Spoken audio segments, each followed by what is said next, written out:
Graph के माध्यम से समझने का प्रयास करें तो हमारी जो टोटल कॉस्ट है, जो कि टोटल वेरिएबल कॉस्ट है, वो क्या होती है, इन्वर्स एस शेप्ड होती है। जो हमारी फिक्स कॉस्ट थी कैसे थी, हॉरिजॉन्टल थी, पर जो हमारी टोटल वेरिएबल कॉस्ट क्या होती है, वो होती है इन्वर्टेड एस शेप। क्यों होती है, क्योंकि लॉ ऑफ वेरिएबल प्रोपोर्शन के चलते, लॉ ऑफ वेरिएबल प्रोपोर्शन के चलते ये होती है इन्वर्टेड एस शेप में।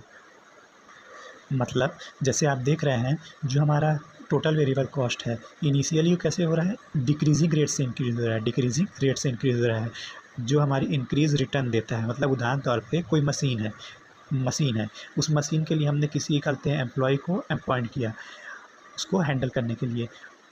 जो हमारी मशीन थी उसके अनुसार हमने उतने ही एम्प्लॉय क्या किया, अपॉइंट किए। तो हमारी जो कॉस्ट आ रही थी डिक्रीजिंग रेट में थी, पर हमने क्या किया, जैसे जैसे समय गुजरते गया हमने क्या किया गया, मशीन तो वही है, हमारी फिक्स कॉस्ट तो वही है, पर हमने एम्प्लॉयज़ क्या कर लिए, ओवर क्राउडेड, मतलब ओवर हमने उसको अपॉइंट कर लिया, जिसके चलते हमारी क्या हो रही है, कॉस्ट तो बढ़ते जा रही है, पर जो हमारा रिटर्न है वो घटते जा रहा है। तो हमारा कॉस्ट फिर उसके बाद कैसे बढ़ता है, टोटल वेरिएबल कॉस्ट में इंक्रीजिंग रेट में बढ़ता है। तो जैसे आप देख रहे हैं ये इंक्रीजिंग रेट में बढ़ रहा है, पहले कैसे बढ़ रहा था, डिक्रीजिंग रेट में, फिर उसके बाद इंक्रीजिंग रेट में बढ़ता है। अब हम यदि total variable cost, total fix cost और टोटल कॉस्ट के बीच में अंतर देखें, तो total cost and total variable cost क्या होता है, ये एस शेप्ड में होता है।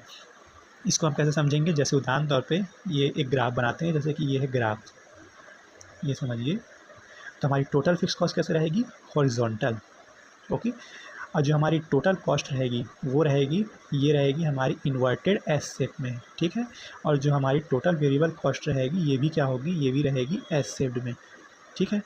और जो टोटल कॉस्ट है, ये टोटल कॉस्ट है और ये टोटल वेरिएबल कॉस्ट है, ये क्या होती है, पैरेलल होती है, पैरेलल होती है ईच अदर, मतलब ये एक दूसरे की पैरेलल होती हैं। और ये सेपरेटेड होती है, मतलब अलग होती है, किससे, टोटल फिक्स कॉस्ट के चलते ये दोनों से अलग रहती है, एक दोनों दूसरे से अलग रहती हैं, ओके।